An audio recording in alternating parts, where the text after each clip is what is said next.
ಬೇರು ಹುಡುಕಿಕೊಂಡು ಹೋಗುದೇ ಕಲ್ಲಿನಾಡಿ. ಯಾಕಂದ್ರೆ ನಾವು ಕೊಟ್ಟ ಗಿಡಗಳು ಅಲ್ಲಿ 100ಕ್ಕೆ 100 ಬದುಕಬೇಕು.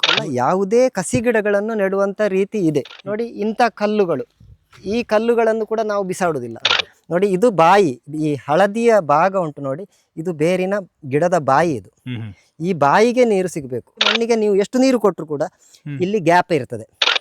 ಈಗ ಅರ್ಧ ಮಣ್ಣು ಹಾಕಿದ್ದೇವೆ. ನನ್ನಲ್ಲಿ 1 ವರ್ಷದಿಂದ ಏನು ಆಗದೆ ಇದ್ದ ಗಿಡ 2 ದಿವಸದಲ್ಲಿ ಹೇಗೆ ಸತ್ತಿತ್ತು ಅಂತ ನೋಡ್ಲಿಕ್ಕೆ ನಾನು ಹೋಗಿದ್ದೇನೆ. ಹೀಗೆ ಮಾಡಿದ್ರೆ 100ಕ್ಕೆ 100 ಬದುಕ್ತದೆ. ಈ ಮಣ್ಣಿಗೆ ನೀವು ಎಷ್ಟು ನೀರು ಕೊಟ್ಟರು ಏನು ಪ್ರಯೋಜನ? ಗಿಡಕ್ಕೆ ನೀರು ಸಿಗ್ತಾ ಇಲ್ಲ. ಮಳೆಗಾಲ ಆದ್ರೂ ಕೂಡ, ಈಗಷ್ಟೇ ಮಳೆ ಬಿಟ್ಟು ಹೋದ್ರೂ ಕೂಡ ನಾವು ಒಂದು 10 ಲೀಟರ್ ಆದ್ರೂ ನೀರು ಹಾಕಬೇಕು. ಇಷ್ಟು ಮುಚ್ಚಿ ನೆಟ್ಟಾಗ ನೀವು ಆ ಮಣ್ಣು ಒಂದು ಮಳೆಗಾಲ ಆಗುವಾಗ ಸಿಂಕ್ ಆಗಿ 6 ಇಂಚ್ ಕೆಳಗಡೆ ಹೋಗ್ತದೆ. ಗಿಡ ಸಮೇತ ಕೆಳಗಡೆ ಹೋಗ್ತದೆ.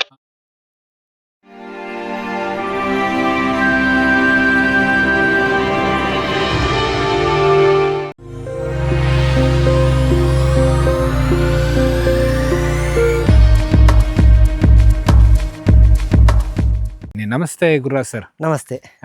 ಇವತ್ತು ನಾವು ಏನು ತೋರಿಸ ಬಯಸ್ತಾ ಇದ್ದೀವಿ ನಮ್ಮ ವೀಕ್ಷಕರಿಗೆ?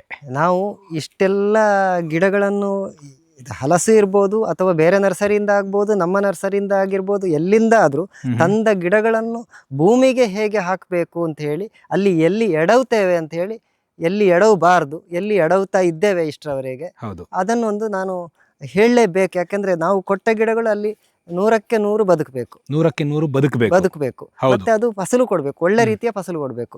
ಇದಕ್ಕಾಗಿ ನಾವು ಮನೆಗೆ ಹೇಗೆ ಪಂಚಾಂಗ ಮುಖ್ಯವೋ ಅದೇ ರೀತಿ ಗಿಡಗಳಿಗೆ ನಾಟಿ ಮಾಡಲಿಕ್ಕೆ ಆ ಒಂದು ಮೊದಲಿನ ಒಂದು ಪ್ರಾಥಮಿಕ ಹಂತ ಉಂಟು ನೋಡಿ, ಅದು ತುಂಬಾ ಇಂಪಾರ್ಟೆಂಟ್. ಅದನ್ನು ನಾನು ಮಾಡಿ ಈಗ ನಿಮ್ಗೆ ತೋರಿಸ್ತೇನೆ.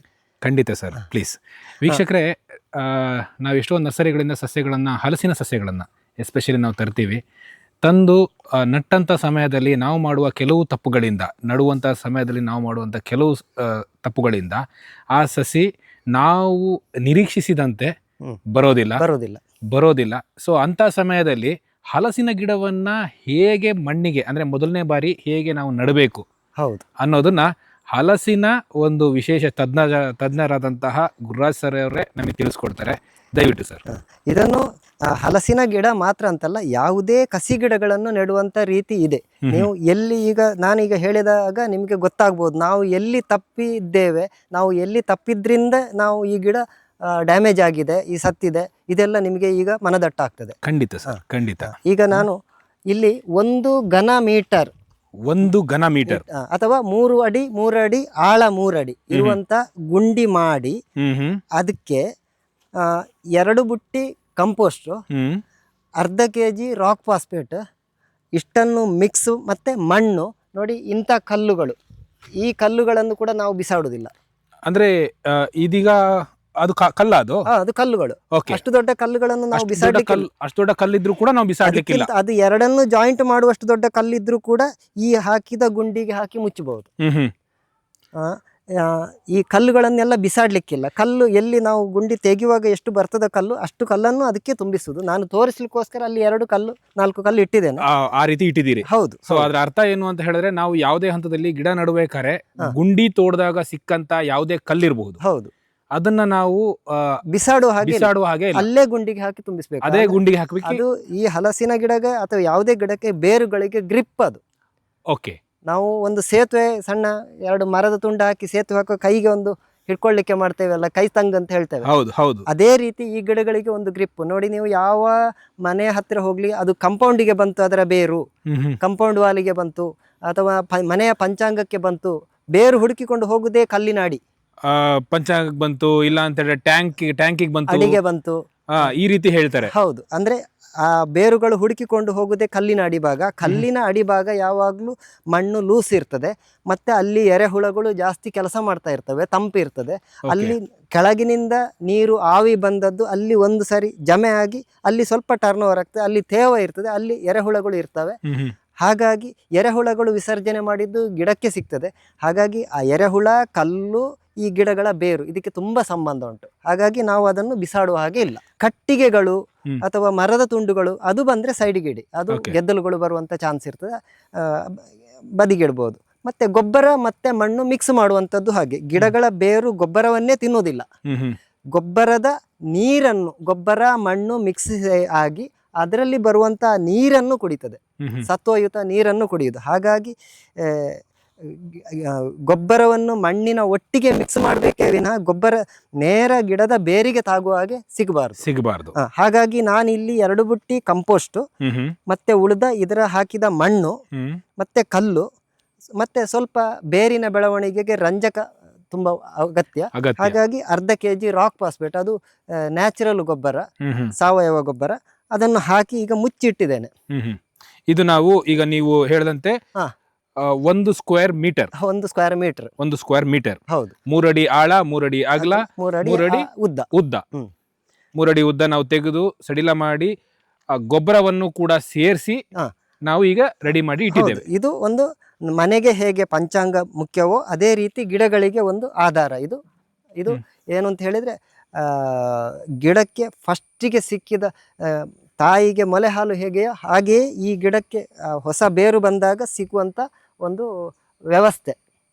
ಹೌದು, ಪೋಷಕಾಂಶ ಸಿಗ್ಲಿಕ್ಕೆ ನಾವು ರೆಡಿ ಮಾಡಿ ಇಟ್ಟಂತ ಇದು. ಅಲ್ಲಿಂದ ಬರುವ ಬೇರು, ಇದರಲ್ಲಿ ಲೂಸ್ ಮಣ್ಣು ಇರ್ತದೆ, ಗಾಳಿ ಇರ್ತದೆ, ನೀರು ಇರ್ತದೆ, ಪೋಷಕ ಇರ್ತದೆ, ಕಲ್ಲು ಇರ್ತದೆ. ಈ ಬೇರು ಹೋಗುವಾಗ ಅದಕ್ಕೆ ಅದು ಅನುಕೂಲ ಆಗ್ತದೆ. ಅದನ್ನು ನಾವು ಫಸ್ಟಿಗೆ ತಿಳ್ಕೊಳ್ಬೇಕು. ಇಲ್ಲಿ ನಾವು ಮಾಡುವ, ಬಹುಶಃ ನಾನು ಇಲ್ಲೊಂದ್ಸರಿ ನಿಮ್ಮನ್ನ ನಿಲ್ಲಿಸ್ತೇನೆ ಸರ್. ಇಲ್ಲಿ ನಾವು ಮಾಡುವ, ರೈತರು ಮಾಡುವ, ನಾವೆಲ್ಲರೂ ಮಾಡುವ ಒಂದು ಸಾಮಾನ್ಯವಾದಂತಹ ಒಂದು ಮಿಸ್ಟೇಕ್ ಏನು? ಇಲ್ಲಿ ಸಾಮಾನ್ಯ ಎಲ್ಲರೂ ಮಾಡುವಂತ ಮಿಸ್ಟೇಕ್, ಒಂದು ಗುಂಡಿ ಮಾಡ್ತಾರೆ. ಆ ಗುಂಡಿಯನ್ನು ಬಿಸಿಲು ಬೀಳುವ ಜಾಗದಲ್ಲಿ ಮಾಡುವುದಿಲ್ಲ, ನೆರಳಲ್ಲಿ ಮಾಡ್ತಾರೆ. ಅದು ಒಂದನೇ ಮಿಸ್ಟೇಕ್. ಗಿಡಗಳಿಗೆ ಬಿಸಿಲು, ಮಣ್ಣಿಂದ ನಿಮಗೆ 15% ತಕೊಂಡ್ರೆ ಉಳಿದ 85% ಬಿಸಿಲಿಂದ ಆಹಾರ ತಯಾರಾಗೋದು. ಅದು ನಾವು ತಲೆಯಲ್ಲಿ ಸರಿಯಾಗಿ ನೆನಪಿಟ್ಕೊಳ್ಬೇಕು. ಎರಡನೇದು, ಅದಕ್ಕೆ ನೆರಳು ಸಿಗದ ಹಾಗೆ ನೆಡುವಂಥದ್ದು, ಬಿಸಿಲು ಸಿಗುವ ಹಾಗೆ. ಸಾಮಾನ್ಯ ಬಿಸಿಲು ಬೇಡುವ ಗಿಡಗಳನ್ನು ನಾನು ಹೇಳಿದ್ದು, ಅರೆ ನೆರಳಲ್ಲಿ ಬರುವಂಥದ್ದು ಅರೆ ನೆರಳು, ಅದಕ್ಕೆ ಅರ್ಧ ಬಿಸಿಲು ಬೇಕು. ಈ ಹಲಸು, ಮಾವು, ಸಾಮಾನ್ಯ ಹಣ್ಣಿನ ಗಿಡಗಳೆಲ್ಲ ಈ ಬಿಸಿಲು ಬೇಡುವಂಥದ್ದು. ಹಾಗಾಗಿ ಬಿಸಿಲು ಸಿಗುವ ಜಾಗದಲ್ಲಿ ಗುಂಡಿ ತೆಗಿಬೇಕು. ಎರಡನೇ, ಗುಂಡಿ ತೆಗೆದ ನಂತರ ಗುಂಡಿಯ ಒಳಗೆ ಗಿಡ ನೆಡ್ತಾರೆ. ಗುಂಡಿಯ ಒಳಗಡೆ ನೆಡ್ತಾರೆ. ಸುಮಾರು ಕಡೆ ನೋಡಿದೀವಿ, ನಾನು ಕೂಡ ತಪ್ಪನ್ನ ಮಾಡಿದ್ದೇನೆ.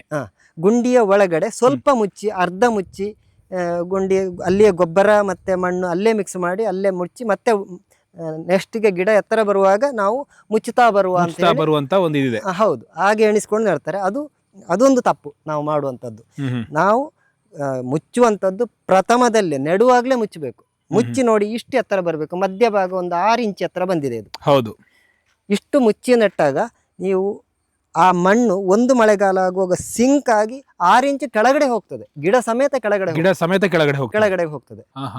ಮತ್ತೆ ನಮಗೆ ಮಣ್ಣು ಹಾಕ್ಲಿಕ್ಕೆ ಪುನಃ ಸಿಗ್ತದೆ ಬರುವ ವರ್ಷ. ಹೀಗೆ ಮುಚ್ಚಿ ನೆಡಬೇಕು. ಓಕೆ, ಸೊ ಇದು ಒಂದು ನಾವು ಮಾಡುವಂತಹ ಕಾಮನ್ ತಪ್ಪು. ಇನ್ನೊಂದು, ಈ ಗಿಡ ನೆಡುವ ಹೊತ್ತಿಗೆ ಜಸ್ಟ್ ಒಂದು ಗುಂಡಿ ತೆಗೆದು ಪ್ಯಾಕೆಟಿನ ಮಣ್ಣಿನ ಇದು ಪ್ಲಾಸ್ಟಿಕ್ ಹರಿದು ಬಿಟ್ಟು ಆ ಹೆಂಟೆಯನ್ನು ಇಲ್ಲಿ ಗುಂಡಿ ತೆಗೆಯುವುದು, ಅದರ ಒಳಗೆ ಇಡುವುದು, ಮೇಲಿಗೆ ಮಣ್ಣು ಹಾಕುವುದು, ಒಂದು 2 ಲೀಟರ್ 4 ಲೀಟರ್ ನೀರು ಹಾಕಿ ಬಿಡುದು, ಅಥವಾ 10 ಲೀಟರ್ ಆದ್ರೂ ಮೇಲೆ ಹಾಕಿ ಬಿಡುದು. ಹಾಕಿಬಿಟ್ಟು ಅಲ್ಲಿಗೆ ಬಿಡ್ತಾರೆ. ಇದರಿಂದ ಏನಾಗ್ತದೆ, ನಾವು ಈಗ ಬೇಕಿದ್ರೆ ನಾನು ತೋರಿಸ್ತೇನೆ. ಆ ಗಿಡ ನೆಟ್ಟಾಗ ಇದು ಭೂಮಿಯ ಮಣ್ಣು. ಹೌದು, ಇದು ನೋಡಿ, ನಾನು ಈ ಪ್ಯಾಕೆಟ್ ಅನ್ನು ತೆಗಿತೇನೆ, ಗಿಡದ ಒಂದು. ಹೌದು, ಇದನ್ನು ನೋಡಿ, ಈ ಪ್ಯಾಕೆಟ್ ತೆಗೆಯುವಂಥ ಕ್ರಮ. ಈ ಮೂಲೆಯಲ್ಲಿ ಒಂದು ಗೆರೆ ಎಳೆದ್ರೆ ಬ್ಲೇಡಲ್ಲಿ ಇಷ್ಟು ಮಾಡಿದರೆ ಒಂದು ಬ್ಲೇಡಲ್ಲಿ ಹಿಡಿದು ನೋಡಿ, ಇಲ್ಲಿ 2 ಇದರಲ್ಲಿ ಹಿಡ್ಕೊಂಡು ಇಲ್ಲಿಗೆ ಪ್ಯಾಕೆಟ್ ತೆಗೆಯುವ ಕೆಲಸ ಆಯಿತು. ಇದನ್ನು ನೋಡಿ, ಅಡಿಭಾಗದಲ್ಲಿ ಹೀಗೆ ಕೈ ಹಿಡ್ಕೊಂಡು ಹೆಂಟೆ ಹೊಡಿಬಾರ್ದು. ನೋಡಿ, ಇದರಲ್ಲಿ ಎಷ್ಟು ಬೇರು ತುಂಬಿಕೊಂಡಿದೆ ಅಂತ ಹೇಳ್ಬಿಟ್ಟು ನೋಡಿ. ಇದು ಬಾಯಿ, ಈ ಹಳದಿಯ ಭಾಗ ಉಂಟು ನೋಡಿ, ಇದು ಬೇರಿನ ಗಿಡದ ಬಾಯಿ. ಇದು ಈ ಬಾಯಿಗೆ ನೀರು ಸಿಗಬೇಕು, ಬಾಯಿಗೆ ಆಹಾರ ಸಿಗಬೇಕು. ಈ ಬ್ರೌನ್ ಕಲರ್ ಇದ್ದಲ್ಲ, ಈ ಹಳದಿ ಕಲರು. ಇದನ್ನು ನೀವು ಝೂಮ್ ಮಾಡಿ ನೋಡಿದ್ರೆ ಇದು ನೀರಿನ ಕಡ್ಡಿ ಹಾಗೆ ಇರ್ತದೆ. ಈ ಪೋರ್ಷನ್, ಹೌದು, ಇದು ನೀರು ಕುಡಿತಾ ಇರ್ತದೆ. ಹೊರಭಾಗದಲ್ಲಿ ಗಾಳಿ ನೀರು ಎಲ್ಲ ಕುಡಿತಾ ಇರ್ತದೆ. ಅಂತ ಬೇರಿಗೆ ಪೆಟ್ಟಾಗದ ರೀತಿಯಲ್ಲಿ ನಾವು ಪ್ಯಾಕೆಟ್ ಅನ್ನು ತೆಗೆದು ಇಲ್ಲಿ ನಾಟಿ ಮಾಡುವಾಗ ನೋಡಿ ಇದು ಒಂದು 5-6 ಇಂಚು ಎತ್ತರ ಇದೆ. ನೋಡಿ ಇಲ್ಲಿ ಕೂಡ ನಾನು ಅಷ್ಟೇ ದೊಡ್ಡ ಗುಂಡಿ ಮಾಡ್ತೇನೆ ಗುದ್ಲಿಯಲ್ಲಿ. ಹೌದು, ನೋಡಿ ಇಷ್ಟು ಮಾಡಿದರೆ ಸಾಕು. ಇಷ್ಟು ಮಾಡಿ ಇದನ್ನು, ಇದು ಗಟ್ಟಿ ಇದೆ ಹಾಗೆ, ಇಲ್ಲ ಗಟ್ಟಿ ಇಲ್ಲದಿದ್ದರೂ ಕೈಗೆ ಈ ಕೈ ಒಂದು ಅಡಿಯಲ್ಲಿ ಕೈಗೆ ಹಿಡ್ಕೊಂಡು ಇದನ್ನು ಇಡುವಂಥದ್ದು. ಇಲ್ಲಿ ಈ ಮಣ್ಣು ಇಲ್ಲಿ ಒಂದೇ ಲೆವೆಲ್ ಬರಬೇಕು, ಇಲ್ಲಿ ಒಂದೇ ಲೆವೆಲ್ ಬರಬೇಕು, ಲೆವೆಲ್ ಇರುವ ಹಾಗೆ ನೋಡ್ಕೊಳ್ಬೇಕು. ಇದು ನಾವು ಮಾಡುವ, ನೀವು ಹೇಳ್ತಿರುವಂತ ಒಂದು ಪದ್ಧತಿ. ಹೌದು, ಇದು ಯಾವ ನರ್ಸರಿಯವರು ಕೂಡ ಹೇಳೋದಿಲ್ಲ. ಅಲ್ಲ, ಇಲ್ಲಿ ನೀವು ಹೇಳಿದ್ರಿ ಇದೇ ರೀತಿ ನಡ್ತೀವಿ, ಬಟ್ ಇದ್ರಲ್ಲಿ ಒಂದು ಮಿಸ್ಟೇಕ್ ಇದೆ ಅಂತ ಅವಾಗ ಒಂದು ಹೇಳಿದ್ರೆ. ಹೌದು ಹೌದು, ನೋಡಿ ಇಲ್ಲಿ ನಾವು ನೆಡ್ತೀವಿ ಇದನ್ನು. ನೋಡಿ ಇಲ್ಲಿ ಈಗ ಗಿಡ ನೆಡ್ತೇವೆ. ಈಗ ನಾವು ಸಾಮಾನ್ಯ ಏನ್ ಮಾಡ್ತೇವೆ ಅಂತ ಹೇಳಿದ್ರೆ, ಇದರ ಮಣ್ಣನ್ನು ಹೀಗೆ ಹಾಕಿ ಬಿಡ್ತೇವೆ. ಹೌದು, ಹೀಗೆ ಹಾಕ್ತೇವೆ, ಹಾಕಿ ಮುಚ್ತೇವೆ, ಸ್ವಲ್ಪ ಹೀಗೆ ಹಾಕಿ ಹೀಗೆ ಇದರ ಮೇಲೆ 1 ಇಂಚು ಮಣ್ಣು ಕುತ್ಕೊಳ್ಳುವ ಹಾಗೆ ಮಾಡಿ ಮೇಲಿಗೆ ನೀರು ಹಾಕ್ತೇವೆ. ಹೌದು, ಮೇಲಿಗೆ ನೀರು ಹಾಕಿದ ಕೂಡಲೇ ಏನಾಗ್ತದೆ, ಈ ನೀರು ಹೀಗೆ ಹರಿದು ಹೋಗ್ತದೆ. ಈ ನೀರು ಒಳಗಡೆ ಹೋಗುದಿಲ್ಲ, ನೀರು ಹೊರಗಡೆ ಹೋಗುದಿಲ್ಲ, ಒಳಗಡೆ ಹೀರ್ಕೊಳ್ಳೋದಿಲ್ಲ. ಇದರಿಂದಾಗಿ ಏನಾಗ್ತದೆ ಅಂತ ಹೇಳಿದ್ರೆ, ಈ ಮಣ್ಣು, ಭೂಮಿಯ ಮಣ್ಣು ಮತ್ತೆ ಈ ಪ್ಯಾಕೆಟ್ಟಿನ ಹೆಂಟೆಯ ಮಣ್ಣು ಎರಡು ಒಟ್ಟಿಗೆ ಸೇರುವುದಿಲ್ಲ, ಅಂಟಿಕೊಳ್ಳುವುದಿಲ್ಲ. ಈ ಮಣ್ಣಿಗೆ ಅಂಟಿಕೊಳ್ಳುವುದಿಲ್ಲ. ಮೇಲೆ ಮಾತ್ರ ನೀರು ತೇವ ಇರ್ತದೆ, ಈ ಮಣ್ಣಿಗೆ ಹಾಕಿದ್ರೆ ನೀರು ತೇವ ಇರ್ತದೆ. ಈ ಮಣ್ಣಿಗೆ ನೀವು ಎಷ್ಟು ನೀರು ಕೊಟ್ಟರು ಕೂಡ ಇಲ್ಲಿ ಗ್ಯಾಪ್ ಇರ್ತದೆ, ಗೊತ್ತಾಯ್ತು, ಒಳಗಡೆ ಗ್ಯಾಪ್ ಇರ್ತದೆ. ಈ ಹೆಂಟೆಗೆ ಅದು ಟಚ್ ಆಗುದಿಲ್ಲ. ಟಚ್ ಆಗದಿದ್ರೆ ಇದರಲ್ಲಿ ಎಲೆ ತುಂಬಾ ಉಂಟು, ಇದಕ್ಕೆ ನೀರು ಸರಾಗ ಬಾಷ್ಪೀಭವನ ಮಾಡ್ತಾ ಇರ್ತದೆ. ಆ ಪ್ಯಾಕೆಟ್ನ ಒಳಗೆ ಮಾತ್ರ ಬೇರು ಉಂಟು, ಬೇರು ಹೊರಗೆ ಬರಲಿಲ್ಲ. ಆಗ ಗಿಡಕ್ಕೆ ನೀರು ಎಲ್ಲಿಂದ ಬರಬೇಕು? ಹೌದು, ಈ ಗ್ಯಾಪ್ ಬಂದ್ಬಿಟ್ರೆ ನೀರು ಬರುದಿಲ್ಲ, ನೀರು ಹೀರ್ಕೊಳ್ಳಿಕ್ಕೆ ಆಗುದಿಲ್ಲ. ಅದು ನೋಡ್ಲಿಕ್ಕೂ ಕೂಡ ಒಂದು ಸಪರೇಟ್ ಆಗಿ ಕಾಣ್ತಾ ಇರ್ತದೆ. ಸಪರೇಟ್ ಅಲ್ಲಿ ಒಳಗಡೆ ಅದು ಬಿರುಕು ಬಿಟ್ಟಿರ್ತದೆ, ಒಂದು ಅದು ಒಡೆದ ಹಾಗೆ ಇರ್ತದೆ. ಹೌದು, ಈ ಮಣ್ಣಿಗೆ ಮತ್ತೆ ಗಿಡದ ಹೆಂಟೆಗೆ ಮಣ್ಣು ಟಚ್ ಆಗಿರುವುದಿಲ್ಲ. ಹಾಗಾಗಿ ನಾವು ಗಿಡ ನೆಡುವಾಗ ನೋಡಿ ಈ ರೀತಿ, ಈಗ ಅರ್ಧ ಮಣ್ಣು ಹಾಕಿದ್ದೇವೆ, ಈಗ ಅರ್ಧ ಆಯ್ತಲ್ಲ, ಇದಕ್ಕೆ ನಾವು ನೀರು ಹಾಕೊಳ್ಬೇಕು. ಅರ್ಧ ಇದ್ದಾಗ್ಲಿ, ಅರ್ಧ ತುಂಬಿದ ಕೂಡಲೇ ಇದಕ್ಕೆ ಒಮ್ಮೆ ನೀರು ಹಾಕೊಳ್ಬೇಕು. ನೋಡಿ ಇಷ್ಟು ಹೀಗೆ ನೀರು ಹಾಕೊಳ್ಬೇಕು. ಇನ್ನು ಪುನಃ ಇದಕ್ಕೆ ಮಣ್ಣನ್ನು ಸೇರಿಸ್ತಾ ಹೋಗ್ಬೇಕು. ನೀರು ಎಷ್ಟು ಹಾಕಬೇಕು? ಇದು ಸಾಮಾನ್ಯ ಒಂದು ಗಿಡಕ್ಕೆ ಆ ಮಣ್ಣಿನ ಆ ಏರಿಯಾದ ಮಣ್ಣಿನ ಮೇಲೆ ಹೊಂದಿಕೊಳ್ತದೆ. ಸಾಮಾನ್ಯ 10 ರಿಂದ 12 ಲೀಟರ್ ನೀರು ಬೇಕಾಗ್ತದೆ ಮೊದಲನೇ ಸರಿ ನಡ್ಬೇಕಿದ್ರೆ. ಮಳೆಗಾಲ ಆದ್ರೂ ಕೂಡ ಈಗಷ್ಟೇ ಮಳೆ ಬಿಟ್ಟು ಹೋದ್ರೂ ಕೂಡ ನಾವು ಒಂದು 10 ಲೀಟರ್ ಆದ್ರೂ ನೀರು ಹಾಕಬೇಕು. ಇಷ್ಟು ಮಾಡಿ ಮುಚ್ಚಿ ಇನ್ನು ನೀವು ಇದರ ಎಲ್ಲಾ ನೀರನ್ನು ಇಷ್ಟು ಜಾಗಕ್ಕೆ ಹಾಕುವಂಥದ್ದು. ಸೊ ಎಷ್ಟು ಸಾಧ್ಯವಾಗುತ್ತೋ ಅಷ್ಟು ನೀರನ್ನು, ಹೌದು, ಎಲ್ಲ ಈ ಮಣ್ಣೆಲ್ಲ ಒದ್ದೆ ಆಗಬೇಕು, ಈ ರೀತಿ ಹಾಕುವಂಥದ್ದು. ಇಲ್ಲಿ ಬುಡ ಸರಿ ಟಚ್ ಆಗಬೇಕು, ಇಲ್ಲಿಗೆ ಜಾಸ್ತಿ ಹಾಕಬೇಕು, ಮತ್ತು ಇಲ್ಲಿಗೆಲ್ಲ ಅಷ್ಟಾಗುವಾಗ ಏನಾಗ್ತದೆ ಅಂತ ಹೇಳಿದ್ರೆ, ಆ ಹೆಂಟೆಯ ಮಣ್ಣು ಮತ್ತು ಭೂಮಿಯ ಮಣ್ಣು ಎರಡು ಜಾಯಿಂಟ್ ಆಗ್ತದೆ, ಅಂಟಿಕೊಳ್ತದೆ. ಈಗ ಅಂಟಿಕೊಳ್ತದೆ. ನಾವು ನಾಳೆ ನೀರು ಹಾಕುವಾಗ ಇಲ್ಲಿಗೆ ಮಾತ್ರ ನೀರು ಹಾಕಿದರೆ ಸಾಕು, ಮೇಲ್ಗಡೆ ನೀರು ಹಾಕ್ತಾ ಇದ್ರೆ ಸಾಕು. ಇಲ್ಲಿ ತೇವ ಆರದಿದ್ರೆ ಹೆಂಟೆಯ ಮಣ್ಣಿನ ತೇವವು ಆರೋದಿಲ್ಲ. ಇದರಿಂದ ಮಣ್ಣಿನ ನೀರನ್ನು ಅದು ಹೀರ್ಕೊಳ್ತಾ ಇರ್ತದೆ. ಈ ಒಂದು ಹಂತದಲ್ಲಿ ಅಂದ್ರೆ 2ನೇ ದಿನದ ನಂತರ ಮಣ್ಣು ಈಗ ಆಲ್ರೆಡಿ ಸಡಿಲವಾಗಿರುತ್ತೆ, ಆ ಗೊಬ್ಬರ ಕೂಡ ಕೆಳಗಡೆ ಇರ್ತದೆ, ರಾಕ್ ನಿಮ್ಮ ಫಾಸ್ಫೇಟ್. ಹೌದು. ಸೊ ಆ ನಂತರ ಬೇರು ಕೂಡ ನಿಧಾನವಾಗಿ ಪ್ಯಾಕೆಟ್ ಇಂದ ಹೊರಗೆ ಬಂದು ನಿಮಗೆ ಲೂಸ್ ಆಗಿರುವಂತಹ ಮಣ್ಣಲ್ಲಿ ಬೇರು ಹರಡಿಕೊಳ್ತದೆ. ಅಲ್ಲಿ ಬೇಕಾದ ಫುಡ್ ಅದನ್ನು ನಾವು ಕೊಟ್ಟಿರ್ತೇವೆ, ಅದನ್ನು ಹೀರಿಕೊಳ್ಳಿಕ್ಕೆ ಬೇರು ಕೂಡ ಹೊರಗೆ ಬರ್ತಾ ಇರ್ತದೆ. ಅದಕ್ಕೆ ಸ್ವಾತಂತ್ರ್ಯ ಆಗ್ತದೆ. ಈಗ ಪ್ಯಾಕೆಟ್ ತೆಗೆದ ಕೂಡಲೇ ಅದಕ್ಕೆ ಸ್ವಾತಂತ್ರ್ಯ ಸಿಗ್ತದೆ. ಸಿಕ್ಕಾಪಟ್ಟೆ ಬೇರು ಹೊರಗಡೆ ಬರ್ತದೆ. ಹೊರಗಡೆ ಬರುವಾಗ ಸಿದ್ಧ ಆಹಾರ ಅಲ್ಲಿ ರೆಡಿ ಇರ್ತದೆ, ನೀರು ಆಹಾರ ರೆಡಿ ಇರ್ತದೆ, ನಮ್ಮ ಕಂಪೋಸ್ಟ್ ಮತ್ತು ನೀರು ಆಹಾರ ರೆಡಿ ಇರ್ತದೆ. ಗಿಡ ಪಕ್ಕನೆ ಮೇಲೆ ಬಿಸಿಲು ಬೇಕು, ಬಿಸಿಲಲ್ಲಿ ಜಾಸ್ತಿ ಆಹಾರ ತಯಾರಾಗುವುದು. ಮೇಲೆ ಬಿಸಿಲು, ಸುತ್ತ ಗಾಳಿ, ಮಣ್ಣು ಸಡಿಲ, ಬೇರು ಅದಕ್ಕೆ ಸ್ವಾತಂತ್ರ್ಯ ಬಿಟ್ಟ ಹಾಗೆ ಹೊರಗೆ ಬರ್ಲಿಕ್ಕೆ ಸರಿ ಆಗ್ತದೆ. ಈ ಟೈಮಲ್ಲಿ ಈ ಗಿಡ ಅತ್ಯುತ್ತಮವಾಗಿ ಬೆಳವಣಿಗೆ ಬರ್ತದೆ. ಇದೊಂದೇ ಸಮಸ್ಯೆ ನಾನು ಸುಮಾರು ಸರಿ ಕೇಳಿದ್ದೆ. ಯಾಕಂತ ಹೇಳಿದ್ರೆ ಈ ಎಸ್ಪೆಷಲಿ ನರ್ಸರಿಯಿಂದ ನಾವು ತಗೊಂಡು ಹೋಗ್ತೀವಿ, ತಗೊಂಡು ಹೋಗಿದ ತಕ್ಷಣನೇ ಮಣ್ಣಿಗೆ ಹಾಕಿದ್ವಿ, ಗಿಡ ಸತ್ತೋಯ್ತು. ನಾನೀಗ ಹೋಗಿದ್ದೇನೆ. ಹಾ ಹಾ ನಿನ್ನೆ ಕೊಟ್ಟೆ ಗಿಡ ಇವತ್ತು ನನ್ನಲ್ಲಿ 1 ವರ್ಷದಿಂದ ಏನು ಆಗದೇ ಇದ್ದ ಗಿಡ ಹ್ಮ್ 2 ದಿವಸದಲ್ಲಿ ಹೇಗೆ ಸತ್ತಿತ್ತು ಅಂತ ನೋಡ್ಲಿಕ್ಕೆ ನಾನು ಹೋಗಿದ್ದೇನೆ. ಹಾ ಹಾ ಹೋಗಿ ನೋಡಿದ್ರೆ ನೀರು ಹಾಕಿದರೆ, ಮಣ್ಣು ಒದ್ದೆ ಇದೆ, ಎಲ್ಲ ಇದೆ. ಒಂದು ಹಾರೆ ಹಿಡಿದು ಓಪನ್ ಮಾಡಿದೆ. ಓಪನ್ ಮಾಡುವಾಗ ಒಳಗಡೆ ಬೆಚ್ಚಗೆ ಇದೆ. ಅಂದ್ರೆ ಪ್ಯಾಕೆಟ್ ನೆನಿಲೇ ಇಲ್ಲ, ನೆನೆಯಲೇ ಇಲ್ಲ. ಪ್ಯಾಕೆಟ್ ಮಣ್ಣು ಅಲ್ಲಿ ಗ್ಯಾಪ್ ಉಂಟು, ಹೌದು. ಪ್ಯಾಕೆಟ್ನಲ್ಲಿ ಗ್ಯಾಪ್ ಉಂಟು. ಹ್ಮ್ ಹೀಗಾಗಿ ನಾನು ಅವರಿಗೆ ಹಾಗೆ ತೋರಿಸಿದೆ. ನೋಡಿ, ಈ ಪ್ಯಾಕೆಟ್ನ ಹೆಂಟೆ ಮುಟ್ಟಿ ನೋಡಿ, ಇದು ಕಲ್ಲಿನ ಹಾಗೆ ಉಂಟು, ಇದರಲ್ಲಿ ನೀರಿನ ತೇವವೇ ಇಲ್ಲ, ಒಂದು ಗ್ಯಾಪ್ ಆಗಿದೆ ಅಲ್ಲಿ. ಹ್ಮ್ ಈ ಮಣ್ಣಿಗೆ ನೀವು ಎಷ್ಟು ನೀರು ಕೊಟ್ಟರು ಏನು ಪ್ರಯೋಜನ, ಗಿಡಕ್ಕೆ ನೀರು ಸಿಗ್ತಾ ಇಲ್ಲ. ನಾವು ಹೀಗೆ ನಡಿ ಅಂತ ಹೇಳಿದ ನಂತರ ಮತ್ತೆ ಮಾಡಿದ ಗಿಡಗಳೆಲ್ಲ ಸರಿ ಬಂದಿದೆ. ಸೊ ಇದನ್ನ ಬಟ್ ಈ ನರ್ಸರಿಯವರು ಇದನ್ನ ಹೇಳುವುದೇ ಇಲ್ಲ ಅಲ್ಲ ಸರ್? ಅದು ಹೇಳುದಿಲ್ಲ ಅಂತ ಹೇಳಿದ್ರೆ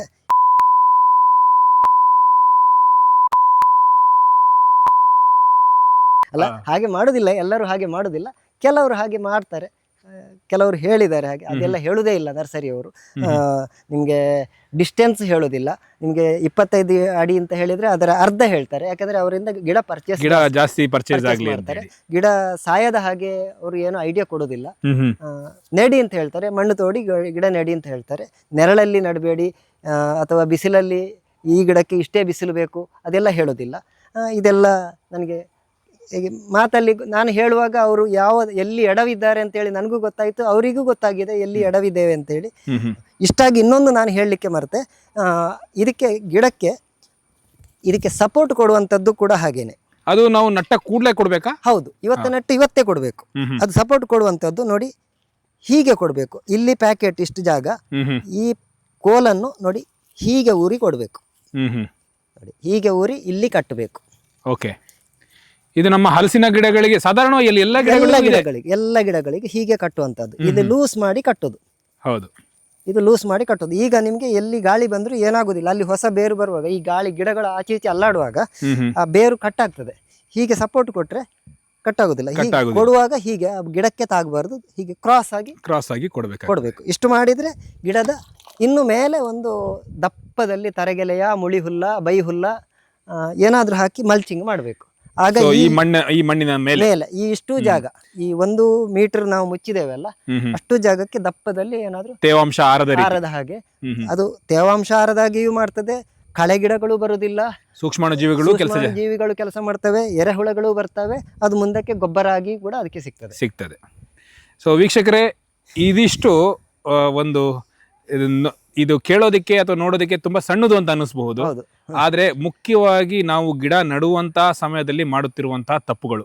ಸೊ ಇದನ್ನ ನಮಗೆ ಇವತ್ತು ಗುರುರಾಜ ಬಳ್ತಿರಾಯ ಸರ್ ಅವರು, ಹಲಸಿನ ಗಿಡದ ಸುಮಾರು ಕಂಪ್ಲೇಂಟ್ಗಳು ಬಂದಿತ್ತು. ಏನು ಅಂತ ಹೇಳಿದ್ರೆ, ಬೇರೆ ಬೇರೆ ನರ್ಸರಿಯಲ್ಲಿ ಕೊಂಡ್ಕೊಂಡಿದ್ರು, ನಟ್ಟಾಗ ಸಮಸ್ಯೆ ಆಗಿತ್ತು, 2 ದಿನದಲ್ಲಿ ಸತ್ತು ಹೋಗುವಂಥದ್ದು, 3 ದಿನದಲ್ಲಿ ಸತ್ತು ಹೋಗುವಂಥದ್ದು ಅಂತೇಳಿ.